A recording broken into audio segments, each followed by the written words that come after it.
Hey everybody, welcome back to the National Youth Workers Conference Day 3 vlog, where I'm just sharing about my journey through the conference, things that I'm learning, ways that I'm encountering God throughout the midst of the day.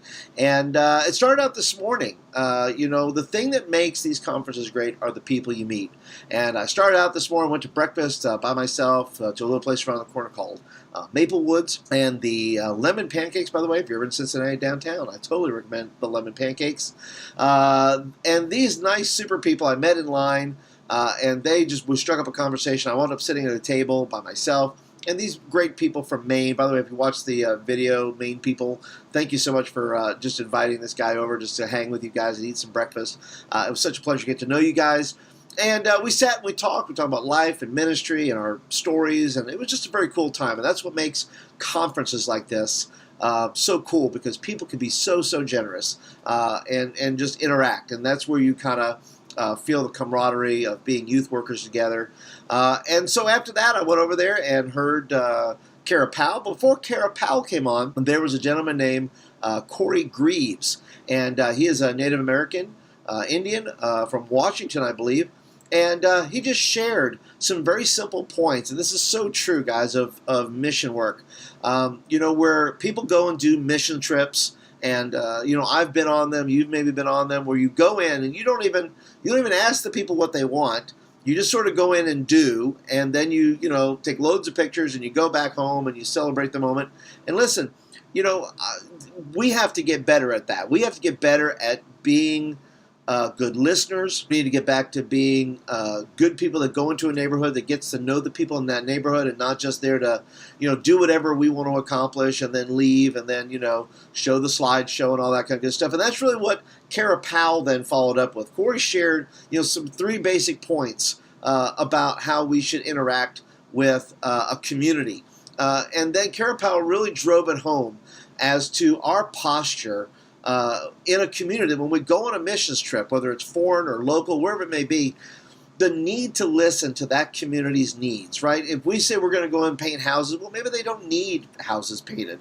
Maybe they need something else. Maybe we should ask those questions. When we do a foreign missions trip in my church, we're always working with a local missionary. We're working with a local person who is listening to the needs of the community, and then we do things according to what that community needs, and that's so vitally important. And then I went to a different kind of class. I went to a class, it was on diversity, how to make your youth group welcoming to everybody, and it was led by Julie Rogers, and she is gay.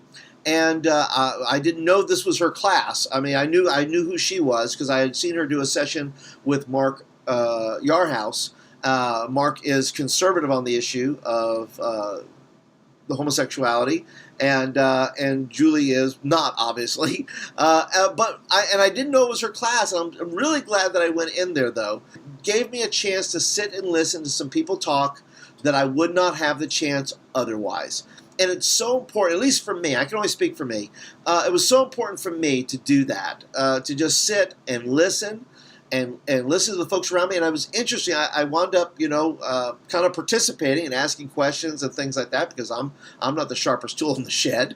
And the group, a majority of the people in that group there were young people, were millennials, were ages 18 to 26 maybe. Seeing the heart for people, where that's at for them, that they want to be more welcoming and more inclusive and all those things. And that should be the church. I mean, that's Jesus, is to be welcoming, is to be the body of Christ, to be loving and kind and generous and all those things. And, we live in such a world that can be very, very nasty and very, very caustic. And I just don't see any reason for us as the church to be anywhere on that level.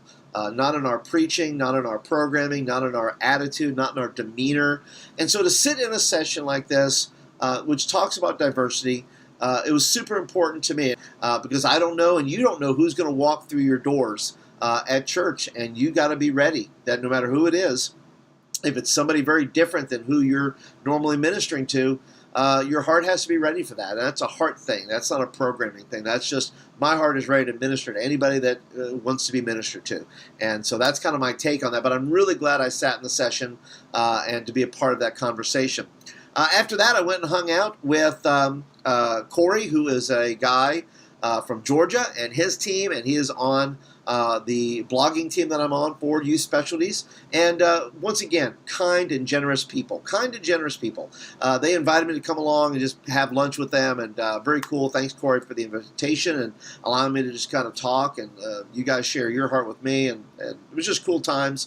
And that's, like I said, that's what makes this thing valuable to me, is the relationships that we make. And so after that, it was just back over to the thing there. I checked out Gospelized session by Greg Stier, and talking about the process and the fire of evangelism. And nobody does it better than Greg Stier. Nobody does the talk about evangelism, I think, better than Greg Stier. And Greg is just on fire with it.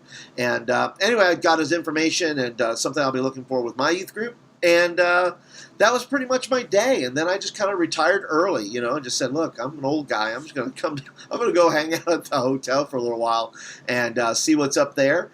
And that's what I did. So that was my day today. I don't know what your day was like. I don't know if you've been at the conference, but if you have been, I would love your feedback and your commentary down below. Let me know what you think about anything that I've been experiencing here, or anything that I've been talking about, or these issues that you're dealing with in your youth ministry. I'd love to hear from you. Be sure to, if you're brand spanking new and never seen me before, and just wanted to check out this video, be sure to hit the subscribe button right here. Well, let's put it over here. Put this right over this, right that hat right there. Hit that subscribe button, and that will get videos like this in your inbox. And then also, those of you that are regulars, you're faithful to watch the channel and watch the shows, and I so much appreciate that, you guys being a part. Be sure to hit the thumbs up button. That tells me you like the video and you want more of them, and it gets this video found in searches, and YouTube recognizes that and those kind of things. And so anything you can do to help along with that would be fantastic. So, all right, but that's it. One more day to go at the National Youth Workers Conference right here in Cincinnati, and I'll be back with you guys tomorrow to share a little bit more. So until then, have a great day, everybody. Talk to you later.